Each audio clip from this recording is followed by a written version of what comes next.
Boa noite, Chácara Paineiras. Boa noite a você que nos acompanha também pela internet. Uau! 1º de dezembro.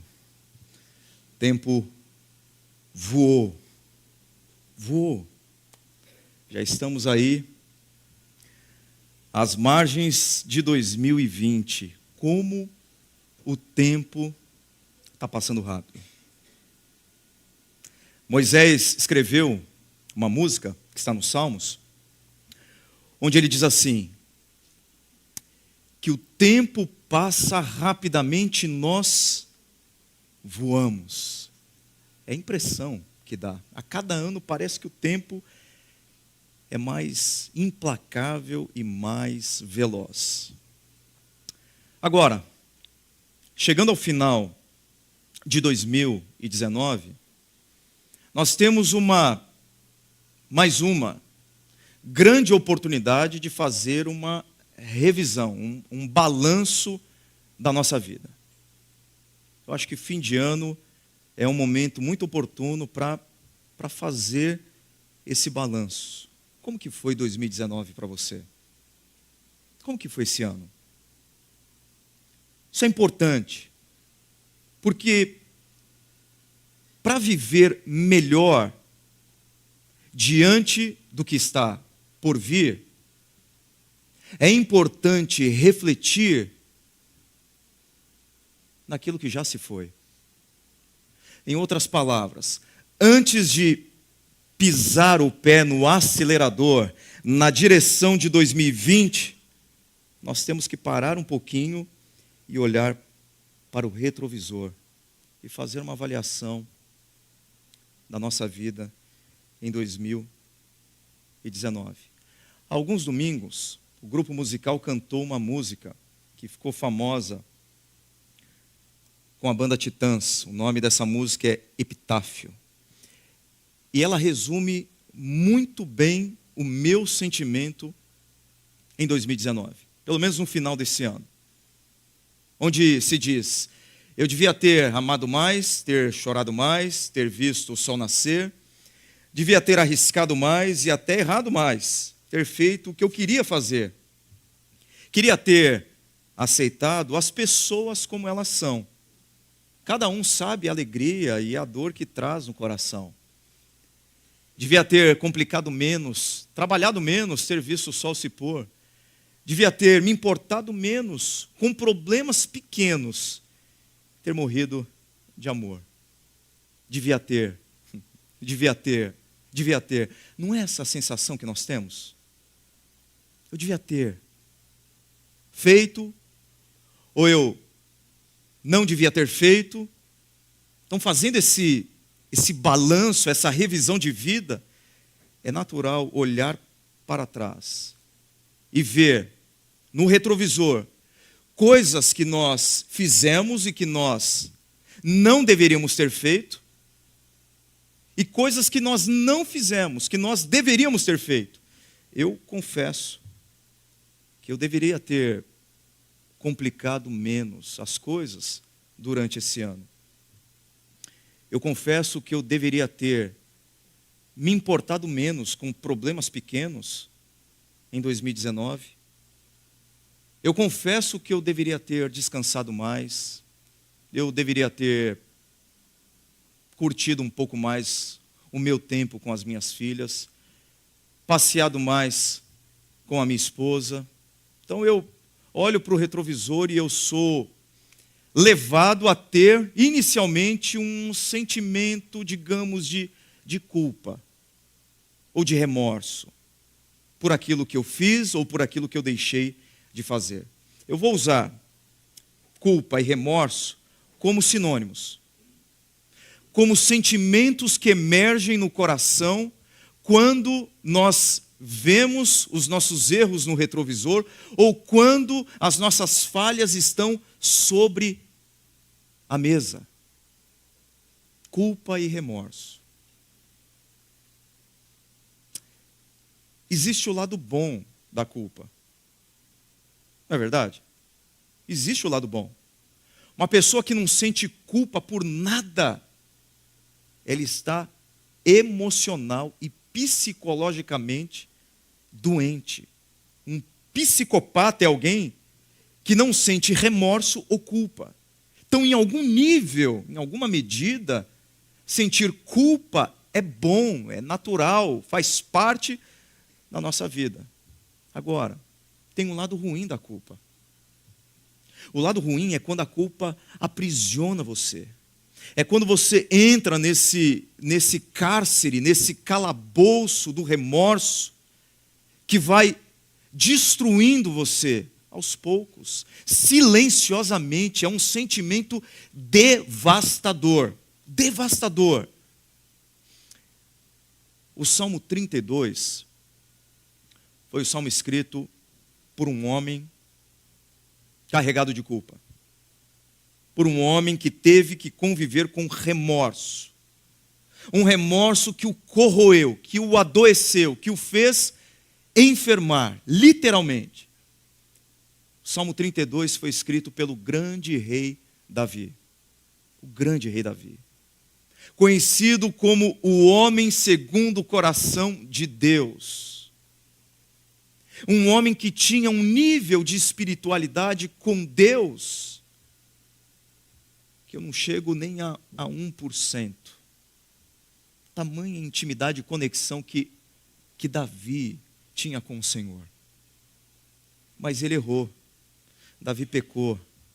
Davi tropeçou. Davi falhou. Davi adulterou com uma mulher chamada Betseba, enquanto ele era o rei de Israel, todo-poderoso, o maior rei daquele tempo. E além de ter se deitado com Batseba, ele planejou, ele arquitetou a morte do esposo de Batseba, Urias. E assim o fez. Durante muito tempo, Davi escondeu o seu erro. Davi ocultou a sua falha. Por aproximadamente 1 ano, Davi teve que conviver com a culpa. A culpa se tornou a companheira de Davi. E para vocês terem uma ideia do que a culpa pode realizar na vida de uma pessoa, produzir no coração de alguém, note o que ele diz.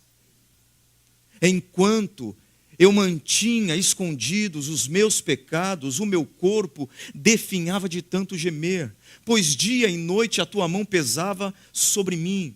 Minhas forças foram se esgotando como em tempo de seca. E aqui, alguns acreditam que não é uma linguagem meramente metafórica. Ou seja, Davi não descreve a dor que ele sente apenas para retratar uma dor talvez emocional, psicológica ou espiritual. Ele não usa essa linguagem da dor física apenas como uma metáfora. Esse é um ponto importante. O que muitos acreditam é que Davi literalmente sofria fisicamente por conta do peso e da dor, da culpa. Fisicamente.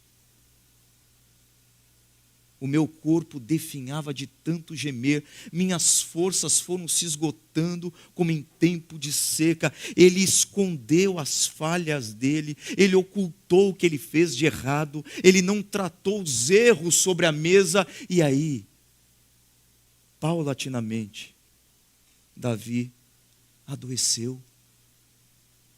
Não apenas emocional, nem espiritual, mas fisicamente. A culpa faz isso. Eu não sei se você já leu Crime e Castigo, do Dostoiévski, mas esse livro tem um protagonista, personagem principal, o Raskolnikov. E esse Raskolnikov era um estudante pobre, humilde, que vivia oprimido por uma senhora que se tornou uma espécie de agiota para ele. Uma agiota. E cobrava dinheiro desse rapaz a juros altíssimos, exorbitantes. Então era uma relação de opressão e de perversidade. Até que o Raskolnikov decide matar essa senhora. E ele a mata com golpes de machado. E ele começa a racionalizar o crime dele, dizendo assim, bom, uma pessoa perversa como essa, má como essa, que o mundo nem vai sentir falta, não é um grande pecado, um grande crime, tirá-la desse mundo. E no desenrolar dessa obra, o que nós vemos é exatamente um homem que vive o dilema entre assumir o seu crime e ter espaço de redenção, de perdão, ou ocultar o seu crime e viver atormentado e sobrecarregado pela culpa. Essa é a grande tensão da obra de Dostoiévski. Ou seja, é um homem atormentado e sobrecarregado por um sentimento de culpa que não passa. É o livro inteiro tratando de alguém que não aguenta pelo crime que cometeu. Tentou esconder, tentou mentir, tentou negar, tentou racionalizar, mas ele chegou à conclusão que ele não poderia conviver com o peso e com a dor do remorso ou da culpa. Porque a culpa faz isso. A culpa atormenta e a culpa sobrecarrega. Eu vi recentemente uma matéria que é fruto de uma pesquisa da Universidade de Princeton, nos Estados Unidos. E nessa pesquisa, e depois se tornou uma reportagem, sobrecarregado pela culpa. A pesquisa mostra que isso é mais do que uma metáfora. É o nome da matéria, fruto dessa pesquisa. Nessa pesquisa, os estudiosos separaram dois grupos. Então, o primeiro grupo foi desafiado a relembrar de atos antiéticos praticados por eles. E o outro grupo foi convidado a trazer à memória atos bons, atos éticos praticados por essas pessoas pertencentes a esse segundo grupo. A conclusão foi que as pessoas desse primeiro grupo, que foram desafiadas a se lembrarem de atos antiéticos praticados, no questionário, nas perguntas, nas conversas, nas entrevistas, disseram que elas sentiam como se houvesse um peso sobre elas. Um peso. Enquanto esse segundo grupo, obviamente, não sentia esse peso, essa sobrecarga. Porque a ideia desses pesquisadores de Princeton foi provar que esse negócio de sobrecarregado pela culpa, sobrecarregado pelo remorso, não é apenas uma metáfora, é fato. Quando as pessoas se sentem culpadas, quando elas alimentam remorso dentro delas, elas literalmente sentem que alguma coisa está pesando sobre elas. Mas sabe o que eu acho interessante notar no texto? É que o peso de Davi, a sobrecarga de Davi, não advém simplesmente da culpa e do remorso dele por erros que ele havia cometido e que não havia tratado, por erros que estavam sobre a mesa ainda. Não, tem mais. O que Davi está dizendo é que o peso que ele carregava, a dor que ele sentia, eram decorrentes do quê? Você pode ler comigo? A tua pesava sobre mim. A mão de quem? Com quem ele está falando? Com quem ele está conversando?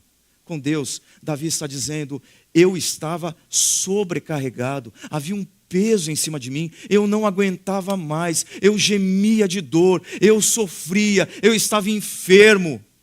porque a tua mão, Senhor, pesava dia e noite sobre mim. Então você pode estar aqui visitando essa comunidade, pisando numa comunidade cristã pela primeira vez, e você me ouve falar que esse sentimento horrível de Davi é fruto da mão de Deus que pesa sobre ele. Peraí, que Deus é esse? Que Deus é esse? Que Deus que produz esse fardo? Que Deus que coloca sobre alguém esse peso? Que Deus é capaz de fazer isso com um filho que ama? Mas é exatamente isso. Deus não pesa a mão sobre uma pessoa, Deus não pesa a mão sobre Davi, apesar de amar Davi. Deus pesa a mão em Davi, porque Deus o ama. O peso da mão de Deus não é o peso da mão de um Deus justo simplesmente. O peso da mão de Deus é o peso da mão de um Deus que ama. Porque Deus sabe o quanto a culpa vai dilacerando as nossas emoções, o nosso coração, a nossa mente, e como que o remorso faz com que pessoas sofram. Então ele pesa a mão dele. Assim como um pai que disciplina o filho que ama, assim Deus pesa a mão dele. Quando Deus pesa a mão, Ele está dizendo: eu amo você e eu não quero que você continue do jeito que você está. Eu amo você demais para permitir que você continue com os seus erros sobre a mesa. Então Deus pesa a mão. O problema é quando Deus não pesa a mão. O problema é quando Deus abre mão. O problema é quando Deus deixa. Esse é o grande problema. Mas quando Deus pesa, Ele está dizendo: eu amo você. E eu vou trazer um santo incômodo ao seu coração. Eu não vou permitir que a sua consciência fique em paz. Porque esses erros que estão sobre a mesa, que você tem tentado varrer para debaixo do tapete, vão acabar com você. Então Ele pesa a mão. Agora, como se livrar da culpa, do remorso, de sentimentos que emergem, porque há erros sobre a nossa mesa, porque nós estamos olhando para o retrovisor e enxergando ainda aquilo que nós fizemos, ou aquilo que nós deixamos de fazer? Como se livrar disso? O Salmo 32 fala sobre isso. Não é apenas sobre culpa, remorso, peso, dor. Então, vamos aprender um pouquinho com Davi. Como que ele se livrou disso? Então, reconheci diante de ti o meu pecado e não encobri as minhas culpas. Eu disse: confessarei as minhas transgressões ao Senhor e tu perdoaste a culpa do meu pecado. Às vezes a gente acha que para ser feliz, sem peso na consciência, a gente precisa simplesmente negar, esconder e fazer com que ninguém perceba ou descubra os nossos erros. É praticar o crime perfeito. Então, se eu conseguir praticar o crime perfeito, então eu vou ficar feliz. E a gente já viu lá no livro Crime e Castigo que você pode até tentar praticar o crime perfeito, mas a culpa vai acompanhar. Não tem jeito, não tem solução. O que Davi está dizendo é: a única maneira de aliviar o peso da culpa e do remorso não é encobrir ou negar o que você fez de errado. É isso daqui. Ele diz: eu sofri muito, eu me calei, eu varri para debaixo do tapete, eu escondi, eu neguei, eu suprimi, eu tentei de todas as maneiras maquiar a minha vida para que ninguém percebesse o que eu estava fazendo ou o que eu havia feito, mas chegou uma hora que não deu. Então ele diz: eu mudei de estratégia, porque eu não estava aguentando mais. então eu reconheci e não encobri. Sabe qual é o ponto aqui? Para a gente vencer culpa e remorso, é tratar os nossos erros com sinceridade. É admiti-los, é reconhecê-los. É o que Davi faz aqui. Em um versículo, por 4 vezes, ele usa pronomes possessivos da primeira pessoa do singular. Acompanhe só. Meu pecado, minhas culpas, minhas transgressões, meu pecado. Ele assumiu os erros dele. Ele colocou sobre ele as responsabilidades das suas falhas. Minhas, meus, minhas, meu pecado está aqui. Porque a nossa primeira tendência para lidar com a nossa culpa, com o nosso erro, para aliviar o nosso coração, é compartilhar a responsabilidade dos nossos erros com as pessoas. É franquear a responsabilidade do que nós fizemos com outras pessoas. Davi não faz isso. Qual foi o pecado de Davi? Foi adultério. E adultério é consensual. Mas Davi não diz, embora ele fosse rei todo-poderoso e tivesse poder sobre a vida de Batseba, ele não diz, Deus, mas também eu estava lá no meu palácio e eu abro a minha janela e tem uma mulher maravilhosa tomando banho, nua, na frente da minha janela. Deus, eu errei, mas Batseba se insinuou para mim. Ela forçou a barra, ela se ofereceu, ou ela não ofereceu resistência. Mas Deus, eu errei, mas também... Vocês veem ele fazendo isso aqui? Esse é o jeito certo de tratar os nossos erros. Repito, nós temos uma tendência perigosa de racionalizar o que nós fazemos de errado. Racionalizar é arrumar bons argumentos para más atitudes. Então, eu sou assim porque eu não tive as mesmas oportunidades do que as demais pessoas. A minha esposa não me respondeu afetiva e sexualmente, e isso justifica a minha indiferença, a minha frieza para com ela. O que eu estou fazendo não é nada demais se comparado àquilo que as outras pessoas fazem. Olha para Davi. Ele estava sofrendo por causa de erros sobre a mesa, que fizeram com que o coração dele fosse tomado por sentimentos de culpa e de remorso. Mas ele diz, então eu reconheci diante de ti o meu pecado e não encobri as minhas culpas, confessei as minhas transgressões e o meu pecado. Ele diz, Senhor, o pecado é meu. Eu não estou dizendo para você que as pessoas não colaboram para que você faça opções erradas na sua vida. Não é isso que eu estou dizendo. Eu acredito que pessoas, situações contribuem, colaboram para que nós façamos opções erradas na nossa vida.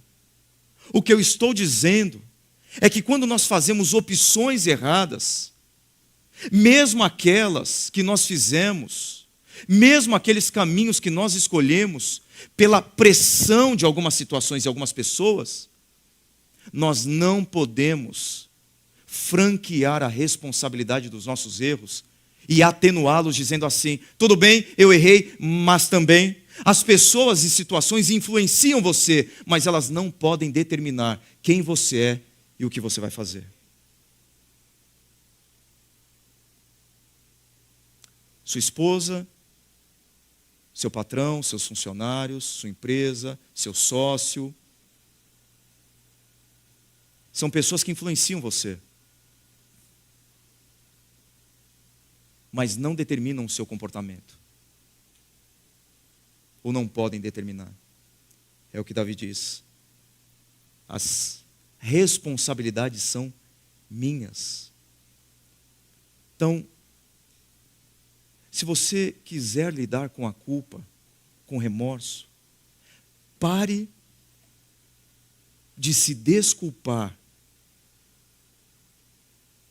franqueando a responsabilidade dos erros que você faz, das falhas que você tem. Pare com isso. Não vai adiantar. Não vai solucionar o problema. O problema é solucionado quando você trata o seu erro com um pronome na primeira pessoa, com um pronome possessivo na primeira pessoa do singular.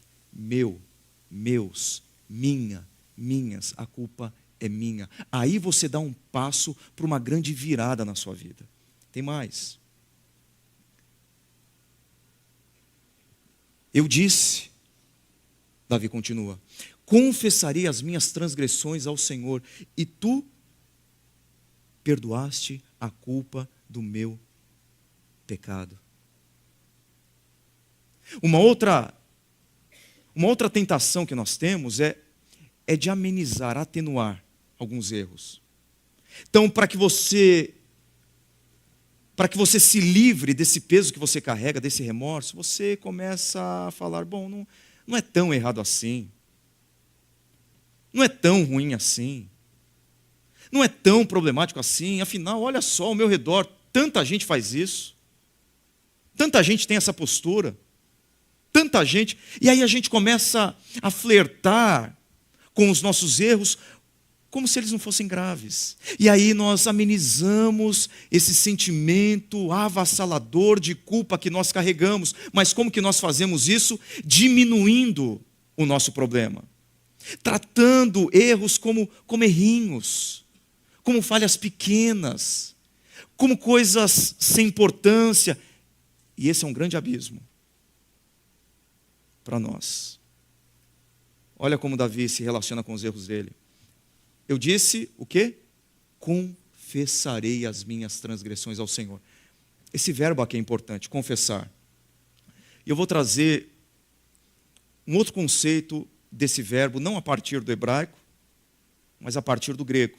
A gente tem uma tradução grega do Antigo Testamento chamada Septuaginta, que foi a versão usada no tempo de Jesus. O Antigo Testamento, citado por Jesus, era a Septuaginta. Na Septuaginta, a versão grega do Antigo Testamento, esse verbo confessar é homologel. De onde vem a nossa palavra? Homologar, concordar, admitir. Isso é muito interessante. Porque confessar significa concordar com Deus a respeito daquilo que nós fizemos. É olhar para o nosso erro e não simplesmente admiti-lo, mas tratá-lo como repulsivo. É você lidar com as suas falhas como Deus lida com elas. É você olhar para o pecado como Deus olha para o pecado. Ou seja, o que Davi está fazendo não é colocar um invólucro bonito no seu erro e falar assim, bom, não é tão ruim assim, não é tão grave assim. Não, ele diz, eu vou confessar as minhas transgressões. Transgressão tem a ver com infringir leis, é uma palavra pesada, é uma palavra forte. É como se Davi se colocasse como um fora da lei, como um criminoso.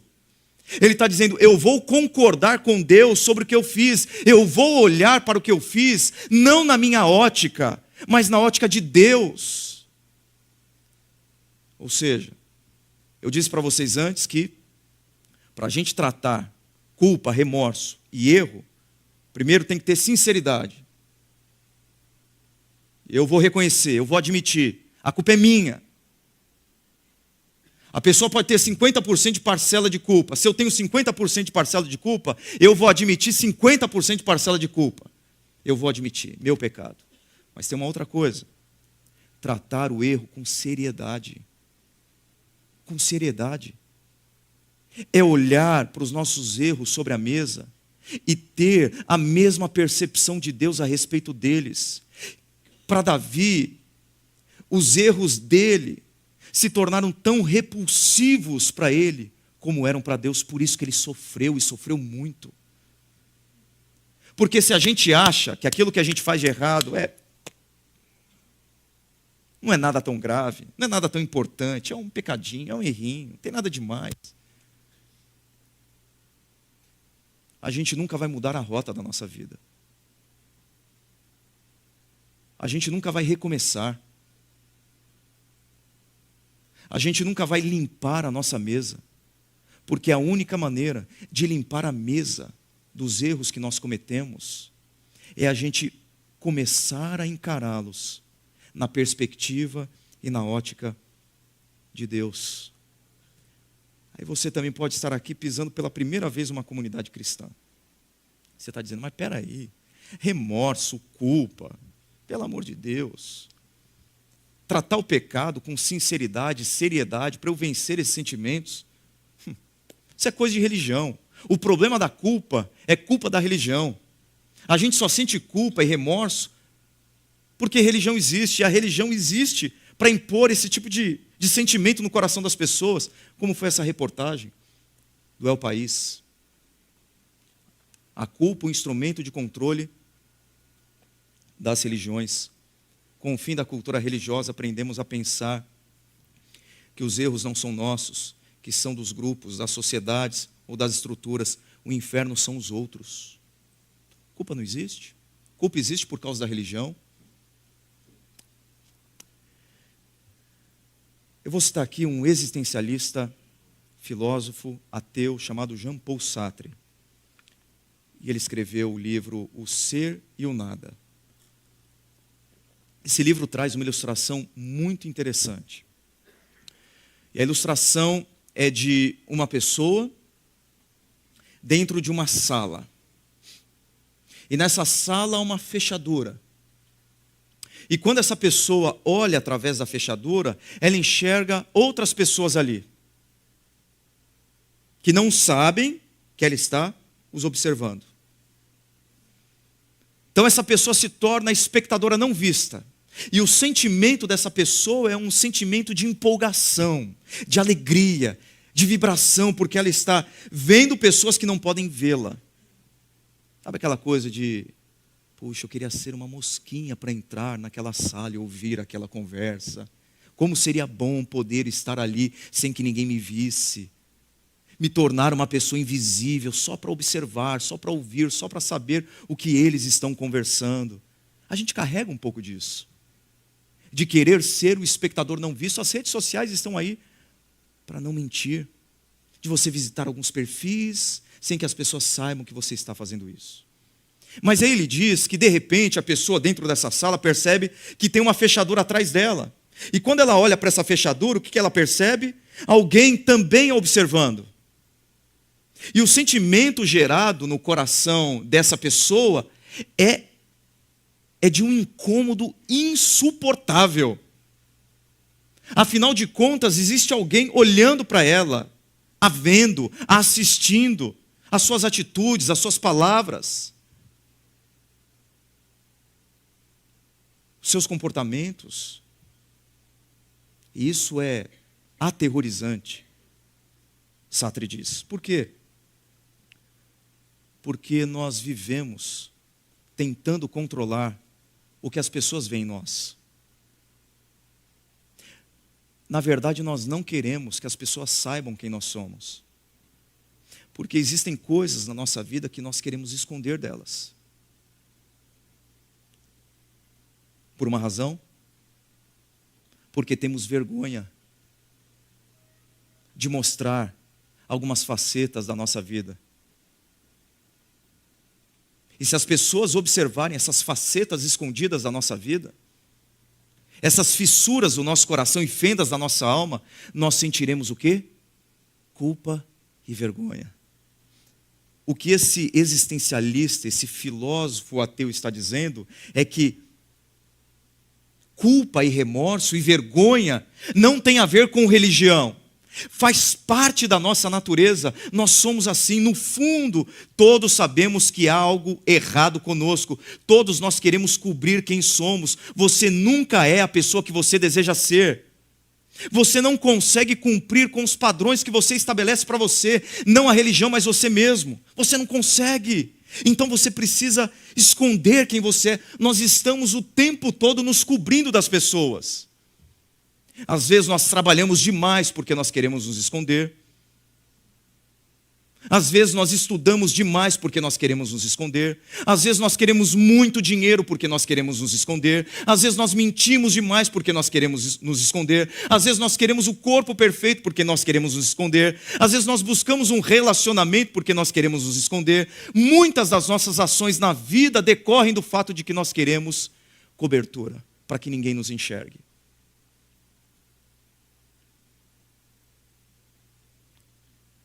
Mas existe uma boa notícia. Para mim são os versos mais poderosos desse salmo. Quando Davi diz: como é feliz, como é feliz, como é feliz, como é feliz. Esse salmo fala de felicidade, de paz, de alívio, como é feliz. E essa expressão no original dá a ideia de um bem-estar completo. Não é apenas uma felicidade passageira, é um estado de bem-estar perene, contínuo. Como é feliz? Quem é feliz? Feliz é quem conhece aquele diante do qual você não precisa se cobrir para amar você. Essa pessoa é feliz.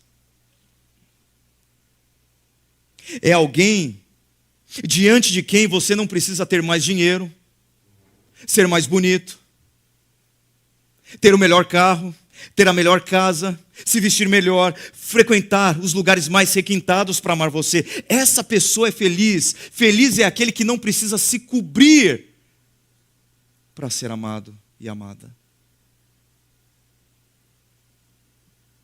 Não precisa se esconder.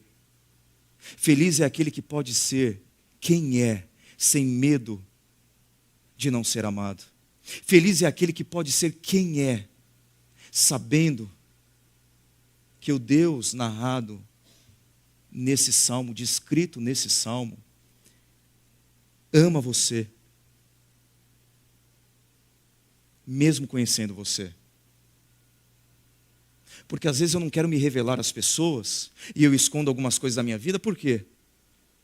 Porque eu não quero perder a admiração delas. Eu quero que elas me amem. Então, às vezes eu minto, porque eu quero que elas me amem. Às vezes eu tenho algumas posturas na minha vida, porque eu quero que as pessoas me amem. Às vezes eu quero conquistar algumas coisas na minha vida profissional, porque eu quero que as pessoas me amem.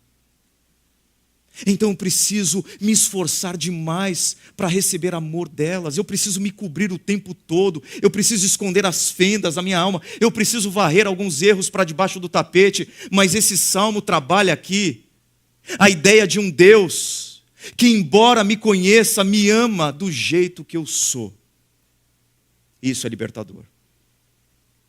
Existe alguém nesse mundo diante do qual a minha alma está desnudada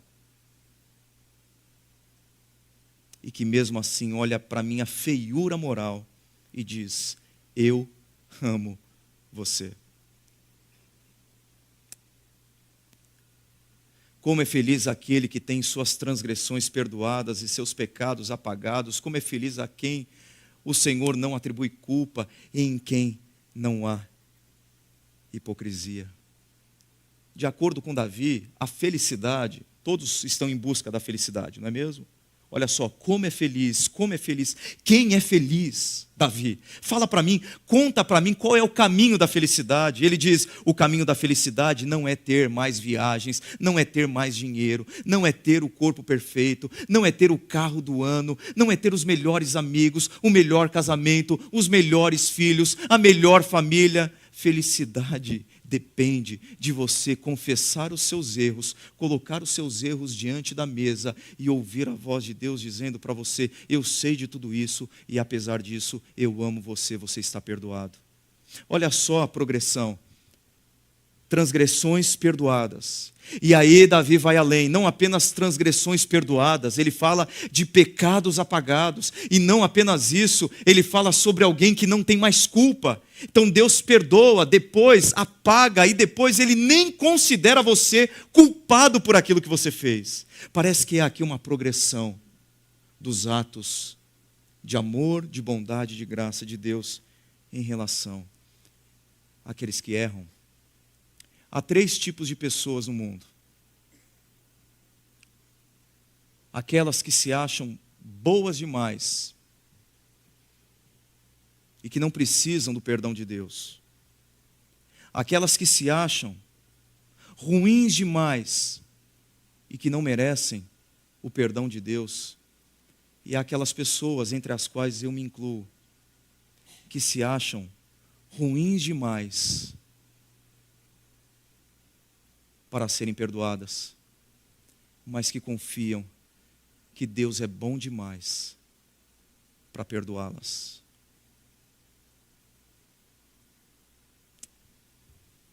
Transgressões perdoadas, pecados apagados, e já não há mais culpa.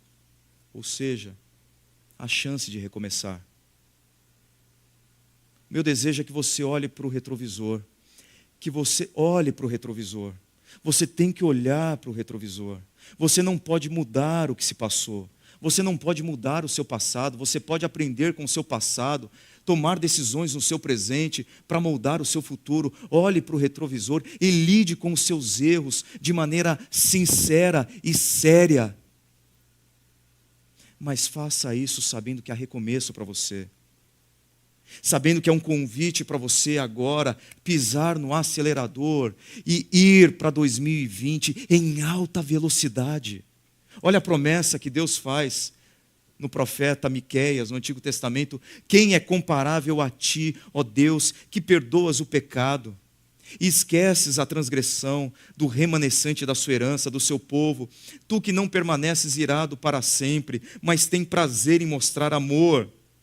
De novo, você diz, mas eu já fiz tantas reavaliações na vida, tantos balanços, já olhei demais para o retrovisor, mas eu continuo tropeçando na minha vida.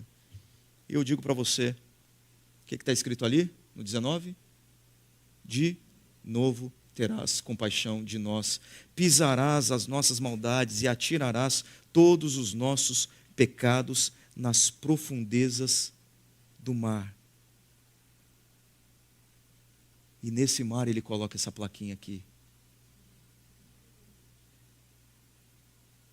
Acabou.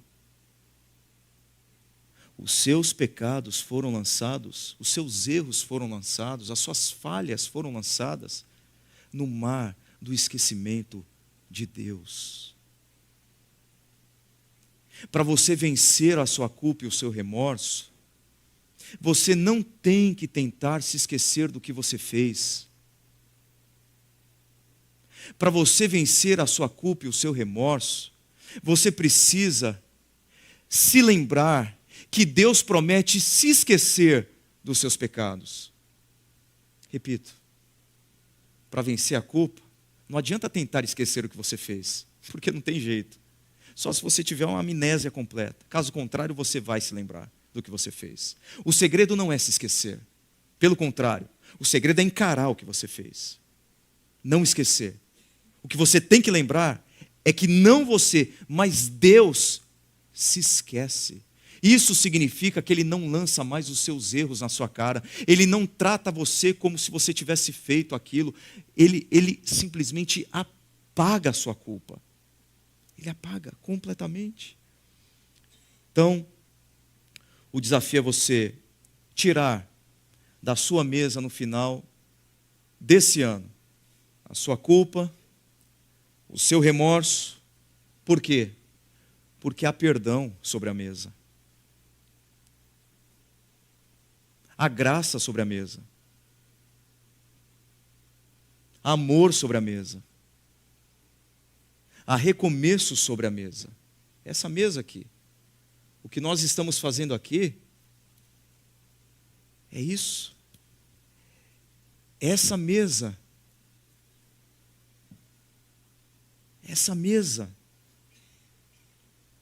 significa para nós que não importa quão longe nós caminhamos de Deus no ano de 2019, sempre há chance de recomeçar. Porque quando Jesus partiu o corpo dele, derramou o sangue dele na cruz, ele fez isso porque ele carregou a minha culpa e a sua culpa sobre ele. E é por isso que ele diz para mim e para você: podem vir até mim, e se vocês vierem até mim, eu vou aliviá-los, eu vou aliviá-las. Eu vou tirar o fardo pesado da culpa, a sobrecarga do remorso, porque eu já assumi a culpa no seu lugar. Ele foi descoberto na cruz. E uma das vergonhas da cruz era que o bandido que era pregado na cruz ficava ali exposto, com a sua nudez, sem poder fazer nada para cobri-la. Jesus foi despido naquela cruz. A nudez de Jesus foi exposta, ele foi envergonhado publicamente, para que eu e você fôssemos cobertos pelo amor, pela graça e pelo perdão de Deus. Sabe qual é o desafio que eu lanço para você? No final de 2019, para você assumir uma outra postura na sua vida. A partir de agora, você olhou para o retrovisor, você encarou seus erros, você fez um balanço, você lidou com seus pecados, você confessou. Agora, tome a decisão, a partir desse momento, de se render mais, de ouvir mais a voz de Deus, de viver mais a partir da sabedoria de Deus, do que a partir das suas vontades, do que você acredita, do que você pensa, do que você sente, do que você acha. É o que Davi diz. O final do Salmo é um conselho de Davi. É um convite de Davi para a gente receber o perdão de Deus e mudar de vida. Porque o perdão de Deus elimina a nossa culpa, mas cobra a retidão. A graça de Deus perdoa, mas a graça de Deus cobra a retidão. Não sejam como o cavalo ou o burro, que não têm entendimento, mas precisam ser controlados com freios e rédeas. Gente difícil de se submeter, gente difícil de seguir uma ordem, um caminho, gente que briga com Deus, que resiste, que não se rende. Caso contrário, não obedecem. Fale para Deus: Deus, aqui estão os meus erros, mas eu sei que há chance de recomeço para mim, há perdão, há restauração, mas a partir de hoje eu quero viver uma vida diferente. No final de 2020, eu quero olhar novamente para o retrovisor e chegar à conclusão que valeu a pena me render mais, me entregar mais, ouvir mais a voz de Jesus, ser guiado por Ele. Feche seus olhos. Quero que você faça um exercício rápido agora. Use esse minuto para você fazer um balanço de 2019. Você que nos acompanha também pela internet, faça isso. Deixa Deus falar ao seu coração onde você tem pisado na bola, onde você tem errado, onde você tem pecado.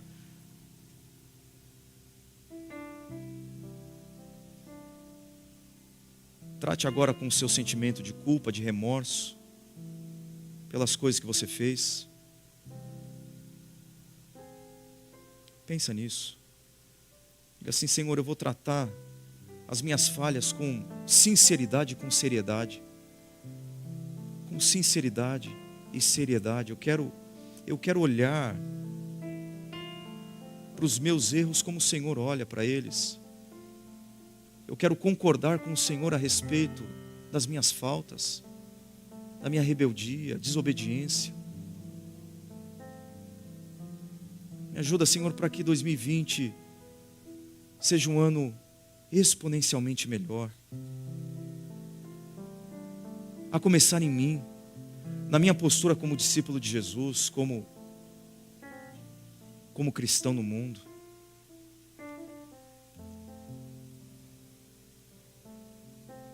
Concorde com Deus sobre as suas falhas.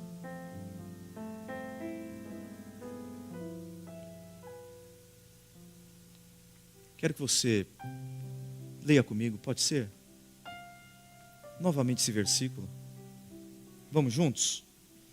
Então, reconheci diante de ti o meu pecado e não encobri as minhas culpas. Eu disse: confessarei as minhas transgressões ao Senhor. E você pode repetir? E tu perdoaste a culpa do meu pecado. Esse é o caminho da felicidade. É a consciência de quem um dia ouviu da boca de Jesus: eu não te condeno, vai e não peques mais. Que Deus abençoe sua vida. Eu convido o pastor Silas que vem à frente para dar continuidade ao nosso momento de celebração do perdão e da graça de Jesus.